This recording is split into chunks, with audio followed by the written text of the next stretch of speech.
Good evening, sir, ma'am. Tanong lang po, at the age of 48, pwede po ba ako mag-housing loan? Dati po akong OFW at continuous po ang huli ko sa pag-ibig as self-employed. So, pwedeng-pwede naman po.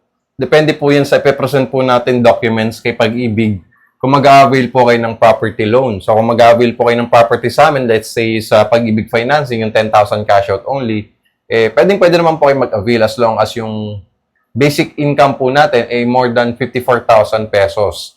Okay? So, yun po yung pinaka-minimum po natin na basic income requirement para maka-avail po kayo ng property sa amin.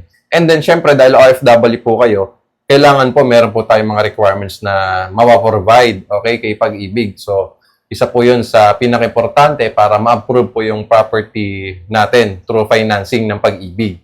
So, kung 48 po kayo, maximum loan term naman po kasi kay pag-ibig ay at the age of 67.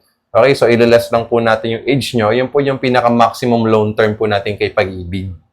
Pero yun nga, kung gusto nyo ma-avail yung benefits ninyo kay pag-ibig, much better po talaga na i-maximize nyo po yan. Kapag OFW po tayo, kailangan po natin dyan SPA, yung representative po ninyo or yung attorney in fact po ninyo na kailangan nandito rin po talaga siya sa Pilipinas. Siya po yung mag-a-assist po sa inyo sa pagbili po ng property dito sa Philippines. So kung nandyan po kayo, kung pauwi po kayo this year, okay, pwede nyo naman pong ma-visit na lang din yung property ng actual. Siyempre, mata-turnover naman agad yan kapag na-complete po natin yung requirements, yung basic income requirement, pasok po tayo doon. 30 days processing lang po sa amin, pwede naman kayo makapag-avail.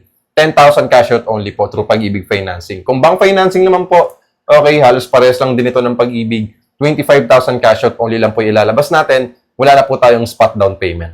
So follow me, message me, Mama Rivi kung interested po kayo. At pag nyo pong kalimutan mag-height.